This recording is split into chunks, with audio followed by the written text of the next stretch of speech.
Hello student, स्वागत है आप लोगों का आज की हमारे इस वीडियो में। और आज हम पढ़ेंगे क्लास 11th की इंग्लिश से उनकी फर्स्ट पोएम जिसका नाम है a photograph which is written by Shirley Toulson, जिनकी पिक्चर आप अभी यहाँ पर देख पा रहे हैं। और इस वीडियो में आपकी जो पोएम है इससे रिलेटेड आपके एग्जाम में कैसा भी क्वेश्चन आए, कोई भी स्टैंजा आए, किसी भी टाइप का क्वेश्चन पूछ लिया जाए, आप उसको बहुत ही easily even without seeing the stanza आप अटेम्प्ट कर पाओगे। और आपको कुछ भी याद नहीं करना पड़ेगा, इन कुछ ही लाइनों में, कुछ ही मिनटों में मैं आपको इस पोएम को ऐसे समझाने वाला। हाँ, ये बात है कि बच्चे पोएम्स को बिल्कुल सीरियस नहीं लेते, लेकिन आपको एक चीज समझना बहुत जरूरी है, वो ये है कि पोएम्स से रिलेटेड जो भी क्वेश्चन स्टैंजाज आते हैं वो इतने इजी होते हैं कि आपको बहुत ही जल्दी, बहुत ही आसान तरीके से पूरे मार्क्स देके जा सकते हैं। तो बस आज इस कुछ मिनटों की इस वीडियो को पूरा देख लीजिए, then you can write any question which is been asked from this poem. So without any delay, let's start the poem. So, सबसे पहले लिखा है, the poet describes a photograph that captures interesting moments of her mother's childhood when she went for a sea holiday with her two cousins. Poet एक picture को देखते हुए ये बताती है कि ये जो फोटो है ये उस पल की है जब उसकी माँ अपनी दो कजन सिस्टर्स के साथ समुद्र किनारे छुट्टियां बिताने के लिए गई थी, और ये पिक्चर उसी वक्त खींची गई थी। Poet draw a contrast between the sea in which the girls are standing and their transient feet to suggest shortness of human life and slow changing seas. Poet also recollect how her mother would have laughed at the photograph and felt disappointed at the loss of her childhood joys. Poet's mother has been dead for 12 years. In this situation, she felt very sad and lonely. ये जो पहला para है इस पूरे के अंदर क्या क्या है जरा वो सुनते जाइए।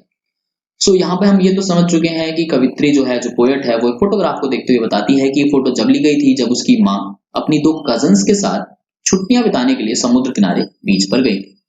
साथ साथ वो ये बताती है कि ये फोटो ये भी बताती है कि कैसे जो ह्यूमंस होते हैं उनकी लाइफ कितनी शॉर्ट होती है, the shortness of human life. वहीं समुद्र की बात करें तो उसके अंदर बदलाव बहुत धीमे धीमे आता है।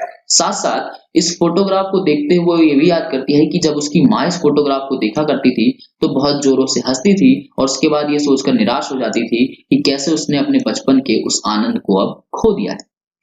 साथ साथ कवित्री की माँ को मरे हुए अब 12 साल बीत चुके हैं, और यही बात कवित्री को भी काफी दुखी और अकेला कर देती है। नेक्स्ट पैराग्राफ क्या है, this loss has left her speechless but she has learn to reconcile with his loss with a great difficulty.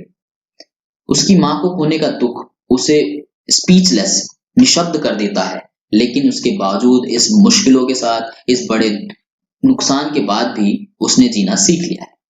It throws light on the childhood of poet's mother. She led a very beautiful and adventurous childhood. साथ साथ इसी photo के through कवित्री की जो माँ है उसके बचपन की तरफ भी ध्यान जाता है। At the age of 12, she used to pass her sea holiday with her girl's cousin, walking in shallow water at the beach.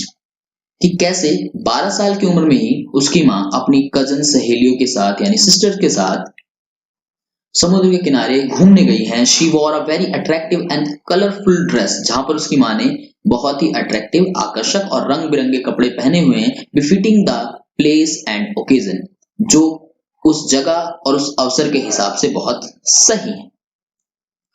The poem ends with the fact that everything changes with the time.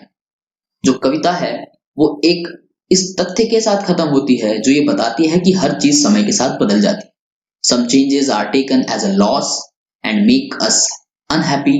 कुछ बदलाव ऐसे होते हैं जो हमें दुखी कर देते हैं। Photographs reflect the change, और जो फोटोग्राफ्स हैं वो उन्हीं बदलाव को दर्शाती हैं। Happiness and beauty are lost with the passage of time. खुशियां और खूबसूरता ये दोनों ही समय के साथ खो जाते हैं। They make the people sad and distorted. और ये चीजें लोगों को दुखी और व्यथित करती हैं। Change is the law of nature. बदलाव प्रकृति का नियम है, as we all know. Everything change with time, like physical beauty of human being, but natural beauty, like beauty of seas or mountains, remains forever. हर चीज बदलती है समय के साथ साथ, जैसे मनुष्य की सुंदरता, लेकिन वही बात करें प्राकृतिक सुंदरता जैसे समुद्र और माउंटेन्स, पर्वत, वो हमेशा वैसे ही रहते हैं। तो यह है आपकी पूरी पोएम के अंदर जो यहाँ पे मैंने एक ब्रीफ समरी में आपको समझाया। देन उसके बाद यहाँ पर कुछ की सेंटेंसेस हैं about your poem through your poem, so उसको भी देख लेते हैं कि वो क्या है। The poet looks at the cardboard on which there is a childhood photograph of her mother. वही जो यहाँ पे लाइनें हैं उनको मैंने यहाँ पे पॉइंट में क्रिएट कर दिया है। रीजन क्या है कि जब आपके स्टैंजा से जब क्वेश्चन पूछे जाते हैं तब आप इन्हें याद करके वहां पे आसानी से किसी भी क्वेश्चन के आंसर को लिख सकते हैं, और ये इतनी बड़ी आपको याद ना करना पड़े उसके लिए यहाँ पर कुछ पॉइंटों में आपका काम भी हो जाता है। देन उसके बाद नीचे यहाँ पर कुछ क्वेश्चंस भी हैं जो अक्सर रिपीट होते हैं आपके एग्जाम में और पूछे जाते हैं इस पोएम से, सो आप इन्हें यहाँ से याद कर सकते हैं। इस पूरे के पूरे नोट्स का लिंक आपको नीचे डिस्क्रिप्शन में मिल जाएगा, वहां से जाके आप इसको डाउनलोड कर सकते हैं। अगर इस पोएम में कुछ कमी रह गई हो, ना समझ में आई हो, तो आप मुझे जरूर कमेंट में बताना। हम नेक्स्ट टाइम और बेहतर कोशिश करेंगे आपको इसे अच्छे से समझाने की। सो इन पॉइंट्स को भी देख लेते हैं फटाफट। She had gone for sea holiday with two her cousin Betty and Dolly। जो उसकी माँ है वो समुद्र किनारे छुट्टियां बिताने गई है अपनी दो कजन्स के साथ जिनका नाम है बेटी and Dolly. While they were padding, their uncle took a photograph of them। जब वो पैडिंग कर रहे थे, पैडलिंग यानी कि पैर मार रहे थे, सैलो मतलब छिछले पानी में जब वो छप छप कर रहे थे, तो उस दौरान ये फोटोग्राफ उनके अंकल के द्वारा खींची गई। Both the cousins were holding the hands of her mother, not mothers, who was the eldest among the girls। दोनों ही यानी कि बेटी एंड डॉली ने सबसे बड़ी वाली लड़की के हाथ पकड़े हुए हैं जो कि पोएट की माँ है। This was before the poet was born. ये फोटो तब की है जब कवित्री का जन्म भी नहीं हुआ था। Time flat past since all those who are in the photograph underwent the change while the sea remained the same।